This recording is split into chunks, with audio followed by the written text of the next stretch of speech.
이사야서 43장 18절서부터 21절까지의 말씀과 44장 1절부터 5절까지의 말씀 두 군데를 제가 읽고 말씀 나누도록 하겠습니다. 이사야서 43장 18절입니다. 너희는 이전 일을 기억하지 말며 옛날 일을 생각하지 말라. 보라, 내가 새 일을 행하리니 이제 나타낼 것이라. 너희가 그것을 알지 못하겠느냐? 반드시 내가 광야의 길을 사막의 강을 내리니 장차 들짐승 곧 승냥이와 타조도 나를 존경할 것은 내가 광야의 물을 사막의 강들을 내어 내 백성 내가 택한 자에게 마시게 할 것임이라. 이 백성은 내가 나를 위하여 지었나니 나를 찬송하게 하려 함이니라. 44장 1절입니다. 나의 종 야곱, 내가 택한 이스라엘아, 이제 들으라. 너를 만들고 너를 모태에서부터 지어낸 너를 도와줄 여호와가 이같이 말하노라. 나의 종 야곱, 내가 택한 여수루나, 두려워하지 말라. 나는 목마른 자에게 물을 주며 마른 땅에 시내가 흐르게 하며 나의 영을 네 자손에게, 나의 복을 네 후손에게 부어주리니 그들이 불 가운데에서 솟아나기를 시냇가의 버들 같이 할 것이라. 한 사람은 이르기를 나는 여호와께 속하였다 할 것이며, 또 한 사람은 야곱의 이름으로 자기를 부를 것이며, 또 다른 사람은 자기가 여호와께 속하였음을 그의 손으로 기록하고 이스라엘의 이름으로 존귀히 여김을 받으리라. 아멘. 성경의 이사야서만큼 하나님의 스케일과 또 하나님의 성품을 자세히 묘사한 다른 책이 없습니다. 특별히 40장부터 66장까지에 나와 있는 몇 가지 주제를 살펴보면 하나님이 어떤 일을 행하시는가, 하나님이 어떤 분인가, 그리고 하나님이 어떤 계획을 갖고 계시는가 하는 면들을 우리들에게 비교적 시적인, 예언적인 자세한 표현들을 해주고 있습니다. 한 5가지가 그 뒷부분에 주제로 강조되어 있습니다. 5가지 하니까 너무 많다고 생각하시지만 그러나 다 논리적으로나 이야기와 같이 연결되어 있습니다. 하나는 이사야서 40장 1절에 나와 있는 첫 번째 단어로부터 첫 번째 주제가 출발합니다. 그것은 위로하라, 위로하라 라고 하는 단어입니다.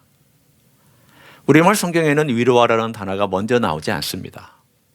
그러나 원래 순서대로 따지면 위로하라는 단어가 2번 등장을 합니다. 따라서 40장부터 66장까지의 전체에 흐르고 있는 주제의 첫 번째를 꼽으라 한다면 첫 번째 나오는 단어, 위로하라는 단어입니다. 하나님께서 그의 백성을 위로하신다는 겁니다. 하나님께서 포로로 잡혀갔던 자를 위로해 주시고 죄에 빠져서 헤매고 있는 자들을 위로해 주시는 메시지가 이 전체의 큰 줄거리입니다. 그러면 이 위로를 해 주시는 하나님이 어떤 분이냐? 주인공 하나님께서 위로를 해 주시는데 이 하나님에 대한 이야기가 또 40장부터 60장까지 쫙 하고 펼쳐져 있습니다. 위로는 하늘을 펼치신 분, 땅을 다스리시는 분, 약속한 것을 신실하게 지키시는 분, 영원전부터 영원까지 그의 이름을 다른 이에게 주지 않으시는 분, 스스로 행하시는 분. 이 이야기가 두 번째 그 주인공이신 하나님이 강조되어 등장합니다. 그리고 세 번째, 오늘 우리가 읽었던 이 본문과 연결되어 있는 그 하나님께서 위로하시기 위하여 새 일을 행하신다는 것입니다. 크신 하나님, 역사의 중요 하나님께서, 우주의 하나님, 우주의 주인공 하나님께서 그 백성을 위로하시기 위하여 새 일을 계획하시고 그것을 선포하시는 내용이 바로 세 번째 주제이며 오늘 우리가 다룰 내용이기도 합니다. 그런데 이 세 번째 주제와 연관되어 있는 것이 네 번째, 바로 그러면 이 새 일을 행하는 것의 이 주인공이 또 누구냐? 하나님께서 이 땅에 누구를 통하여서 그 일을 행하시느냐? 바로 그 놀라운 부분이 이사야가 계속 강조하고 있는 신비로운 종, 인간이 볼 때 이해할 수 없는 종, 그러나 그분은 고난의 종, 그분을 통하여서 그 새 일을 이루어 가신다는 것을 얘기합니다. 그리고 다섯 번째, 그 일이 결국 새 하늘과 새 땅으로 끝납니다. 하나님은 역사를 아름답게 종결하시다. 새 하늘과 새 땅으로 종결하신다. 이게 바로 이사야서 전체이기도 하고 40장에서 66장까지의 연결된 주제이며 이야기이기도 합니다. 오늘 우리 그 중에서 이 가운데에 있는 하나님께서, 우주의 주인공 하나님께서 새 일을 행하신다는 것이 무엇이며, 여기에는 또 무엇이 따라오고 어떤 결과가 있으며, 우리는 또 어떤 21세기 우리에게는 어떤 놀라운 메시지를 전해주는지에 대하여 함께 나누려고 합니다. 먼저 43장에 보면 이렇게 하나님께서 이스라엘 백성이나 읽는 모두에게 선언합니다. 너희는 이전 일을 기억하지 말며 옛날 일을 생각하지 말라. 왜 이렇게 선언하고 계십니까? 이전 일, 옛날 일은 도대체 뭐길래 그렇게 하나님께서 생각하지 말라, 그리고 내가 새 일을 행할 거다라고 말씀하고 계시는 것일까? 여러분, 새 일 혹은 어떤 새 것, 이걸 생각하면 여러분은 좋다, 새 것이면 참 좋겠다. 과연 그럴까요? 여러분이 원하는 새 것이면 여러분이 좋아하죠. 내가 원하는 물건, 새 것이 생기면 좋죠. 새 옷 생기면 기분 좋죠. 내가 원하는 새로운 물건, 저건 정말 너무 좋아서 내가 꼭 갖고 싶은데 누군가가 선물해 줬거나 내가 그걸 사게 되면, 새 것 생기면 기분이 좋습니다. 새 차 생기면 기분 좋습니다. 내가 원하는 스타일에, 내가 원하는 자동차를, 새 차를 뽑을 수 있으면 기분 좋을 것입니다. 그런데 제가 좋아하는 빵이 있습니다. 제가 빵을 좋아하니까 예를 듭니다. 빵은 다 좋아했습니다. 하여튼 밀가루로 만든 모든 종류의 빵과 피자와 온갖 종류의 모든 것들은 다 제가 좋아했습니다. 그런데 건강을 위하여 이제부터는 빵을 제가 아주 조금 먹어야 됩니다. 그런데 너무 좋아하기 때문에 의사가 이거 절제하십시오, 먹지 마십시오, 이것 많이 먹으면 안 좋습니다, 간이라든가 이런 부분에 별로 좋지 않습니다. 제 안에서 갈등이 있습니다. 한쪽에서는 이렇게 얘기를 합니다. 그거 얼마나 살겠다고 그거 안 먹고 사냐, 사는 동안에 그냥 잘 먹고 기분 좋게 살아라. 한쪽으로는 그런 이야기가 제 안에 있고, 또 다른 한쪽으로는 아니야, 너의 삶의 퀄리티가 그거에 달려 있어. 그런 네가 가보지 않은 길이지만, 새 길이지만, 너는 이제 빵 먹지 마, 너 좋아하는 단 거 먹지 마, 너 좋아하는 닥터페퍼 마시지 마, 그리고 또 새 길을 걸어가. 갈등이 있습니다. 새 길을 선택한다는 것은 쉬운 일이 아닙니다. 그게 내가 원하는 길이 아닐 때는 더 어렵습니다.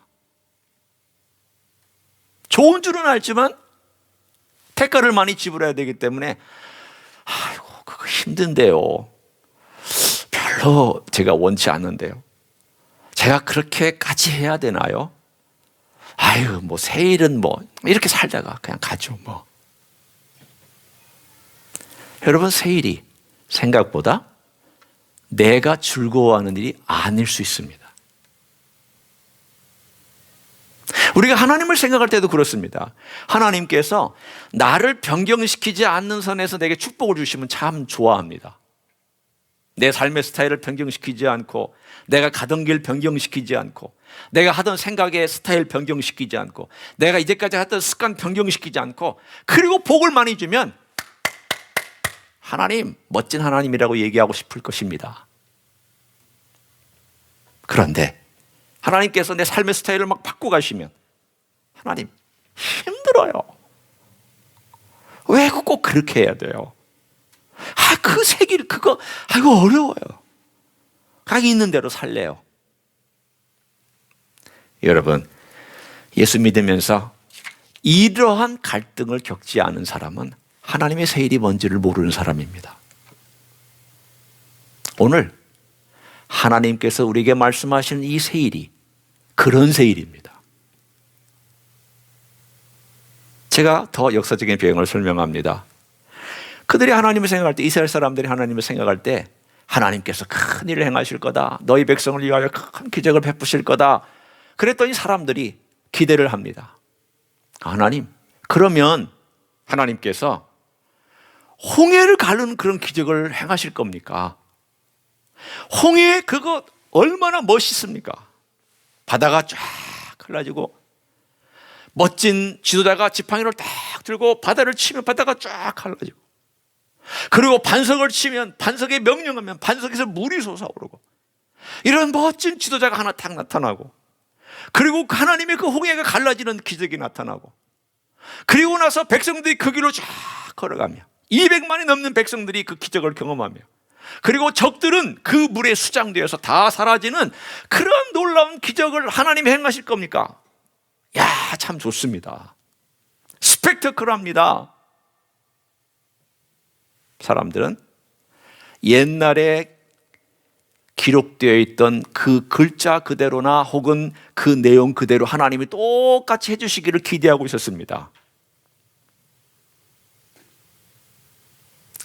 그게 편하죠. 왜냐하면 그래야 우리가 기대할 수 있으니까. 하나님이 지도자를 보내시고 그 위대한 지도자는 굉장한 카리스마를 갖고 있으며, 그리고 그 일은 홍해를 갈라지는 듯한 엄청난 일을 행하실 것이고, 그리고 우리는 그 뒤를 따라가기만 하면 되는, 자기 머릿속에 그렇게 그림을 그리고 있었던 그들에게 하나님께서 이렇게 말씀하셨습니다. 그거 아니야. 내가 행할 일은 그게 아니야. 나는 새로운 방식으로 새 일을 행할 거야.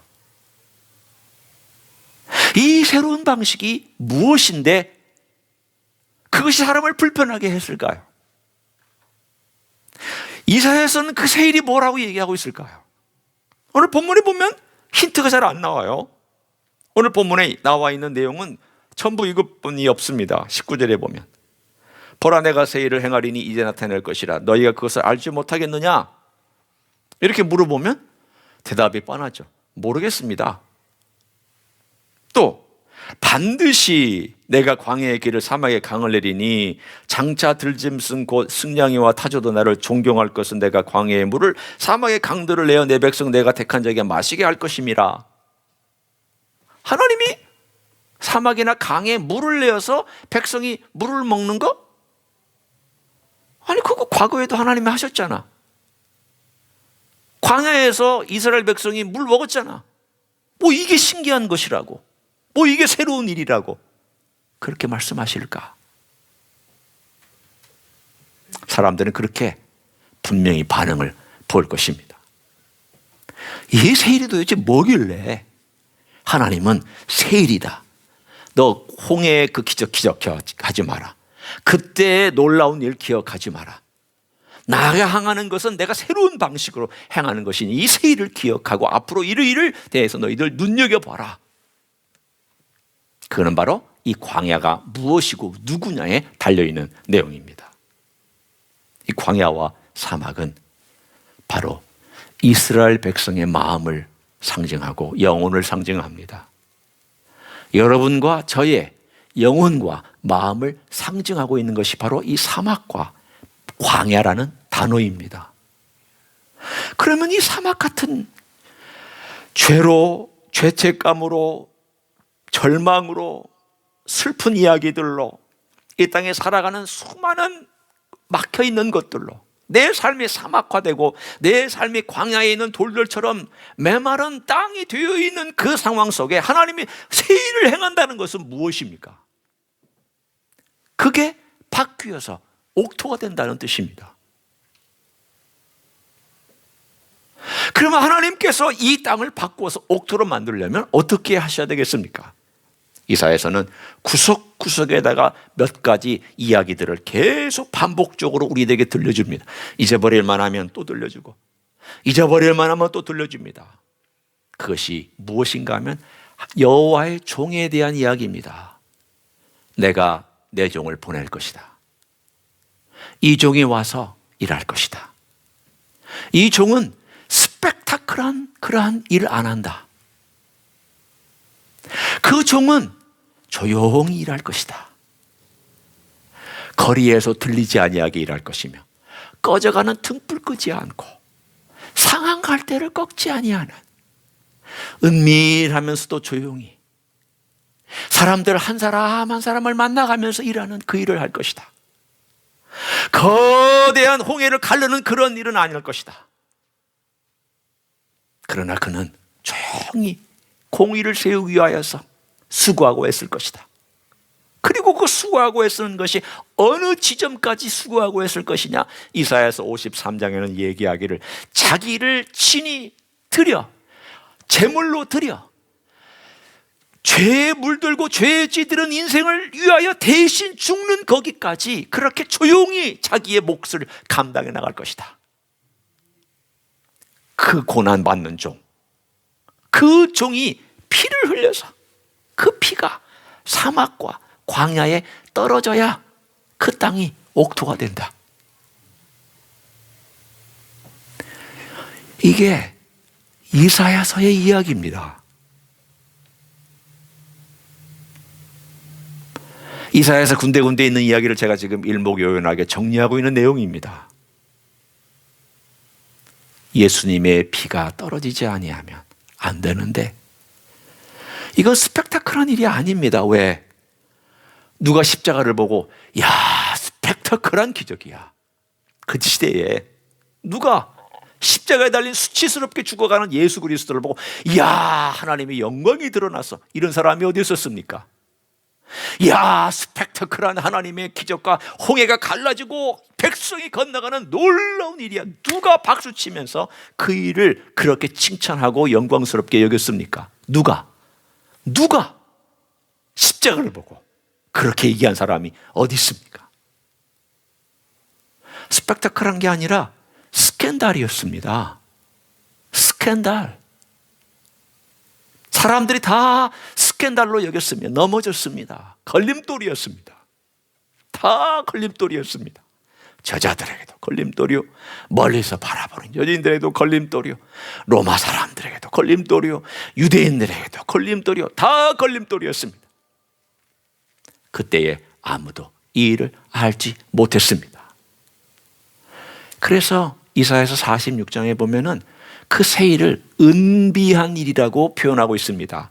은밀하게 비밀스러워서 인간은 깨닫지 못했다라는 뜻입니다.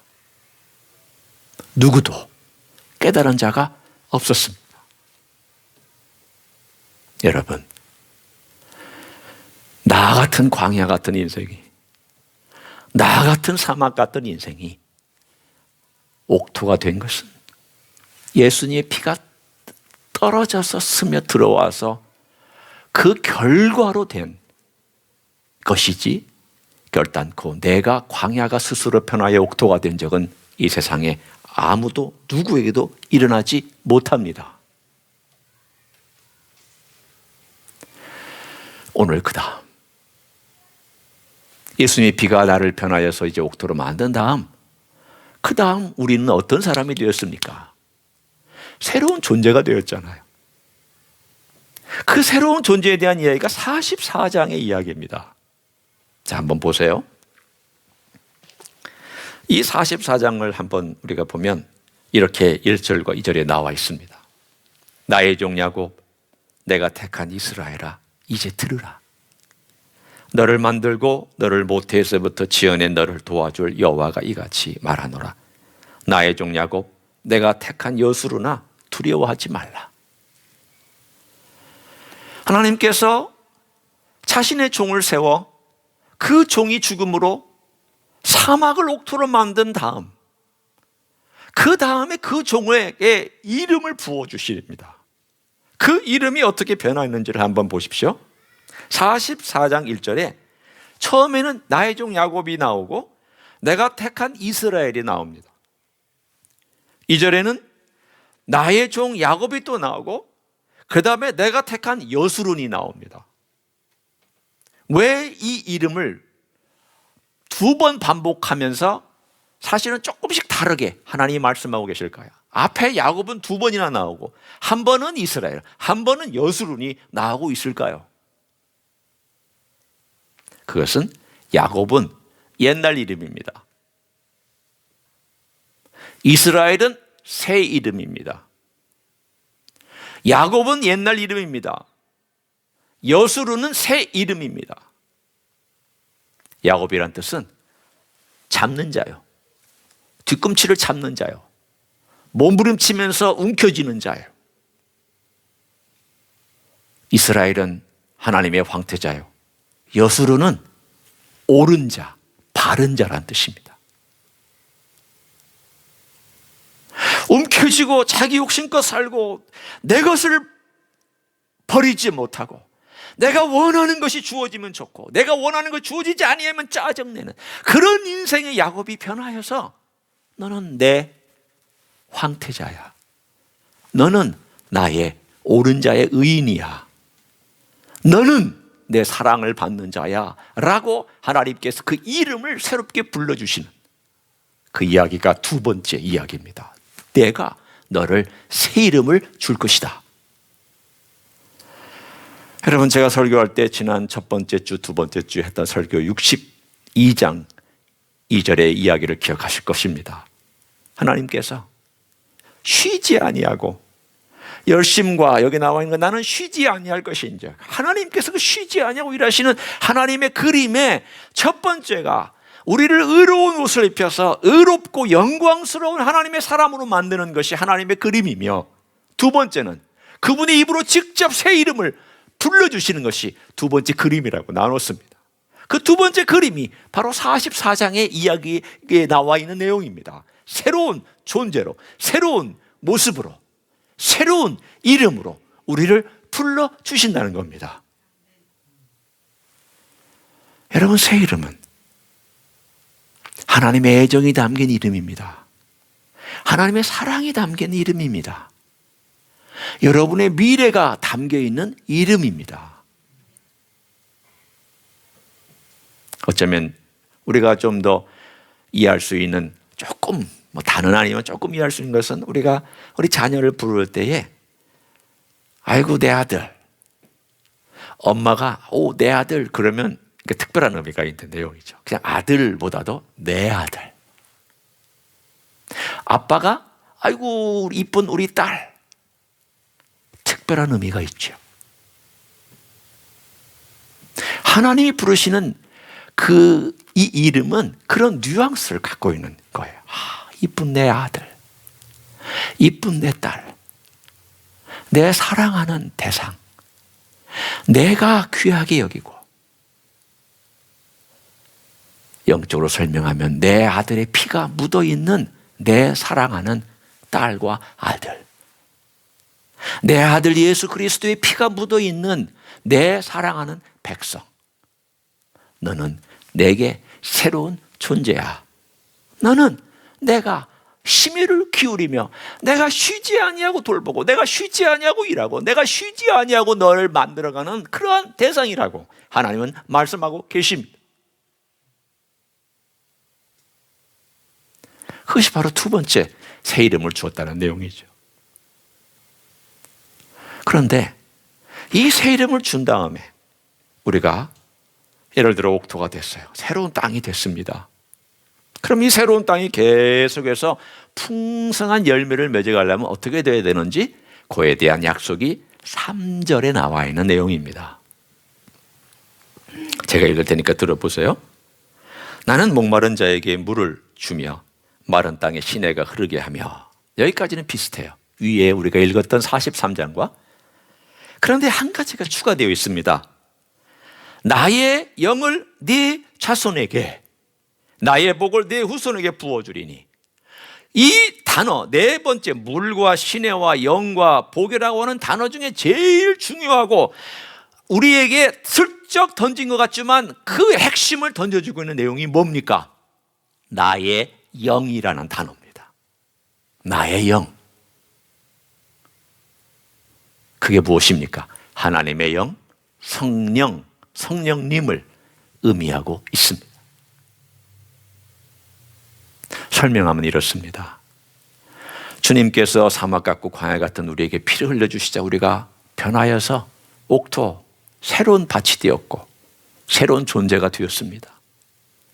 새로운 존재가 되었는 이 새로운 존재가 풍성한 삶을 살고 열매를 맺는 삶을 살아가려면 이 밭에 뭐가 흘러가야 되고 이 밭에 뭐가 있어야 됩니까? 물이 있어야 됩니다. 수분이 있어야 됩니다. 그 물과 수분의 역할을 해주시는 분이 누구냐? 하나님의 영이신 성령님입니다. 그래서 하나님께서 우리 안에 성령님을 보내주셔서 우리의 존재의 구석구석마다 하나님의 영이 주시는 그 신의 물이 흘러들어가고 그 수분이 흘러들어가고 그 물이 흘러들어가서 메마른 땅을 적시고 죽었던 곳이 살아나고 생명의 역사를 일으키도록 만들어주시는 분이 누구냐? 하나님의 영, 성령님입니다. 그분이 그 일을 행하도록 우리 안에 존재하고 계십니다.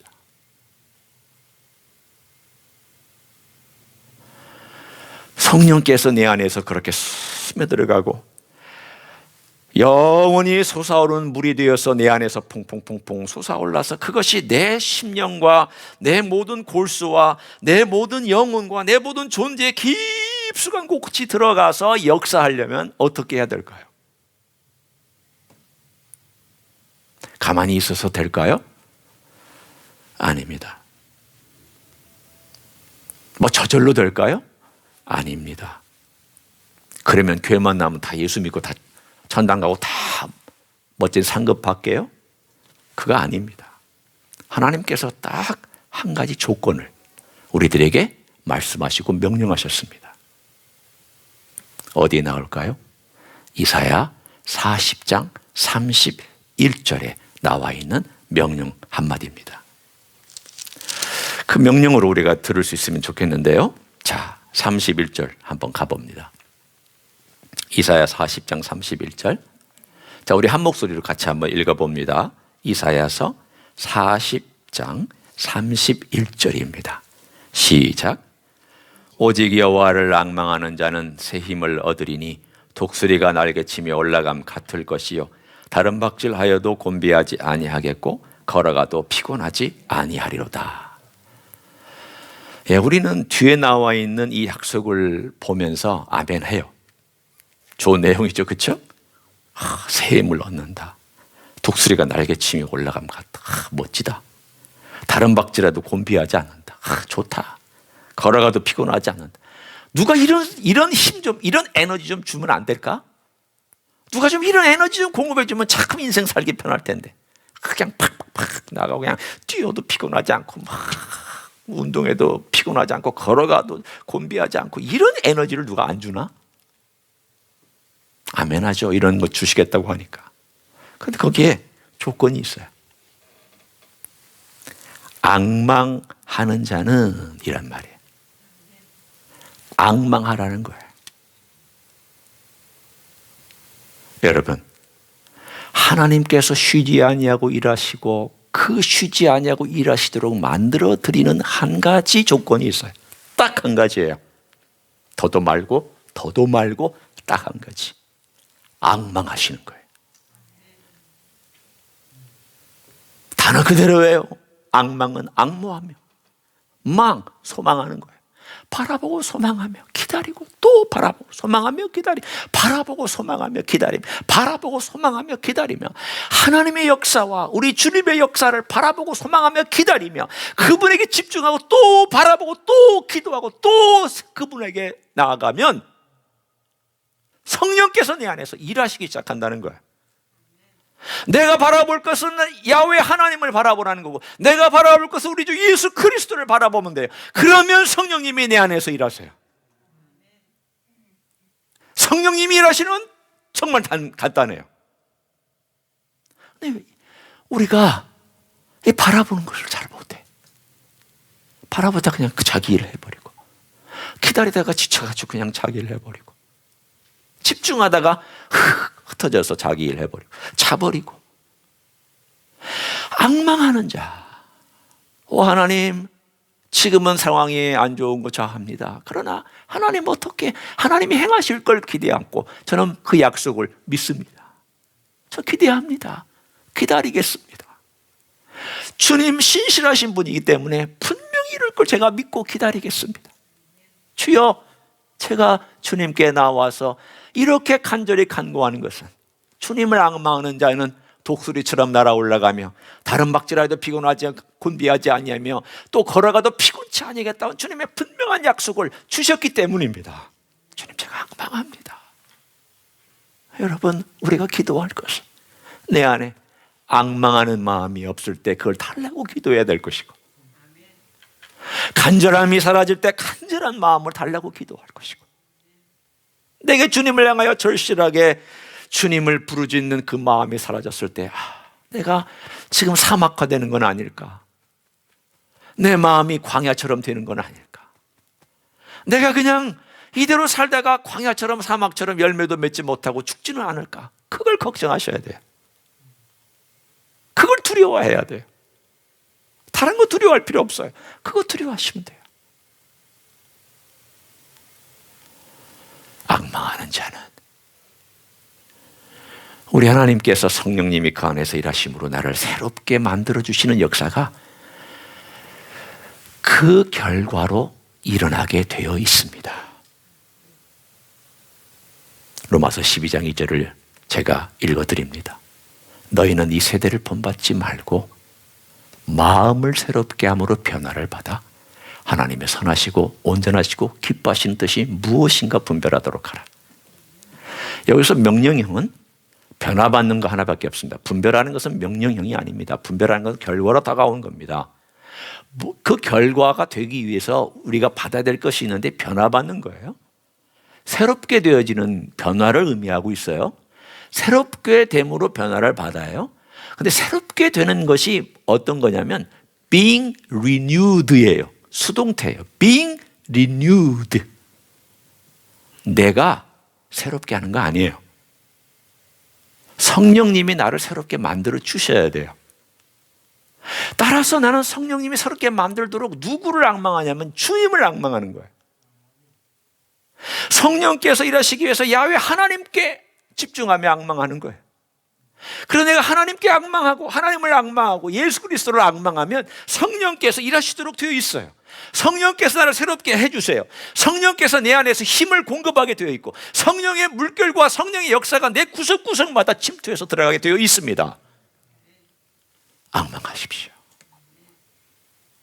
간절한 마음으로 올 한 해 동안 주님, 우리 주님께서 쉬지 않고 일하실 텐데 또 그렇게 일하시기를 원하시는데 저를 변화시키기를 원하시는데 제가 악망하며 저를 변화시켜 달라고 저는 기도하겠습니다.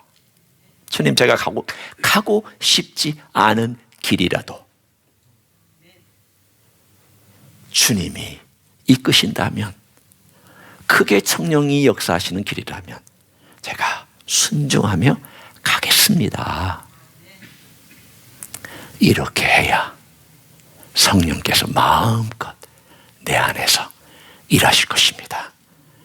올 한 해 동안 성령님의 운행이 하나님의 쉬지 않고 일하시는 일이며 그 일이 내 삶에 생수가 솟아올라 우리의 삶을 변화시키는 놀라운 일임을 알고 그렇게 살아가시는 여러분 되시기를 예수님의 이름으로 간절히 축원합니다. 기도하시겠습니다.